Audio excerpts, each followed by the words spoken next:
ശനിയാഴ്ച ശ്രീലങ്കയ്ക്കെതിരായ ട്വന്റി പരമ്പര ആരംഭിക്കുകയാണ്. പക്ഷേ അതിനു മുൻപ് പരിശീലകൻ ഗൗതം ഗംഭീറിന് മുമ്പിലുള്ള ചോദ്യം അല്പം കഠിനം തന്നെയാണ്. ആ ചോദ്യം ഇതാണ്: ഋഷഭ് പന്തോ സഞ്ജു സാംസണോ?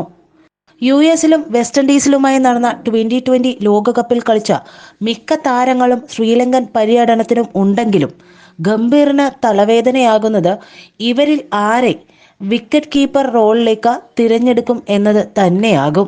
സഞ്ജുവിനെയും പന്തിനെയും ടീമിൽ ഒരുമിച്ച് ഉൾക്കൊള്ളിക്കുന്നത് ശ്രമകരമായ കാര്യമാണെന്നതാണ് പ്രധാനം. ലോകകപ്പ് ടീമിൽ അംഗമായിരുന്നുവെങ്കിലും സഞ്ജുവിന് ഒരിക്കൽ പോലും കളത്തിലിറങ്ങാൻ അവസരം ലഭിച്ചിരുന്നില്ല. എല്ലാ മത്സരങ്ങളും കളിച്ച പന്താകട്ടെ ഇന്ത്യൻ ബാറ്റർമാരിൽ 171 റൺസുമായി മൂന്നാമനാകുകയും ചെയ്തു.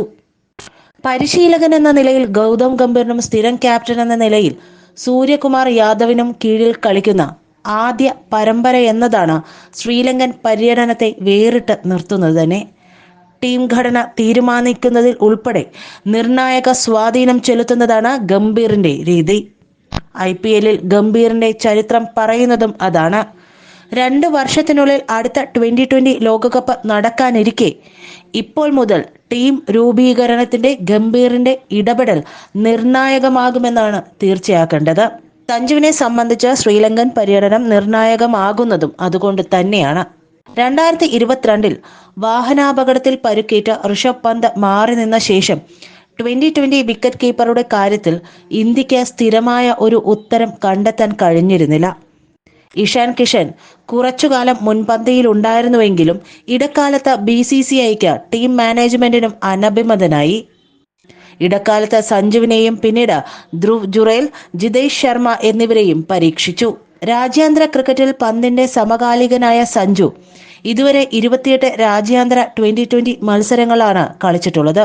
133 സ്ട്രൈക്ക് റേറ്റും ഏതാനും അർദ്ധ സെഞ്ചുറികളുമാണ് പ്രധാന നേട്ടങ്ങൾ. 2015-ൽ രാജ്യാന്തര ക്രിക്കറ്റിൽ അരങ്ങേറിയെങ്കിലും 27 മത്സരങ്ങളും സഞ്ജു കളിച്ചത് 2020-ന് ശേഷമാണ്. ഇത്തരത്തിൽ അവസരം നൽകുന്ന കാര്യത്തിൽ ഒരു കാലത്തും സെലക്ടർമാരോ ടീം മാനേജ്മെന്റോ സഞ്ജുവിനോട് നീതി പുലർത്തിയിട്ടില്ല എന്നതാണ് വാസ്തവം. അതേസമയം രാജ്യാന്തര വേദിയിൽ ഇതിനകം 74 ട്വന്റി മത്സരങ്ങൾ കളിച്ചിട്ടുണ്ടെങ്കിലും പന്തിന്റെ സ്ട്രൈക്ക് റേറ്റ് 127 മാത്രമാണ്. ആകെയുള്ളത് 3 അർദ്ധ സെഞ്ചുറികളും.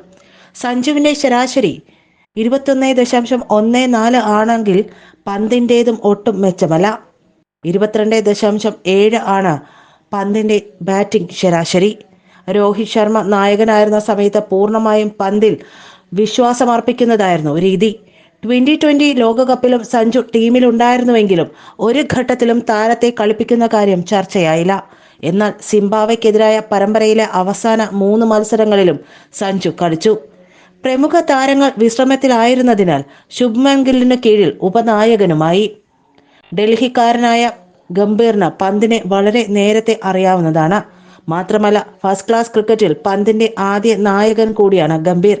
എങ്കിലും സജീവ ക്രിക്കറ്റിൽ നിന്ന് വിരമിച്ച ശേഷം ടെലിവിഷൻ ചാനലുകളിൽ ഉൾപ്പെടെ കളി വിശകലനം ചെയ്യുമ്പോൾ സഞ്ജുവിന് ഉറച്ച പിന്തുണ പ്രഖ്യാപിച്ചിട്ടുള്ള ആളാണ് ഗംഭീർ.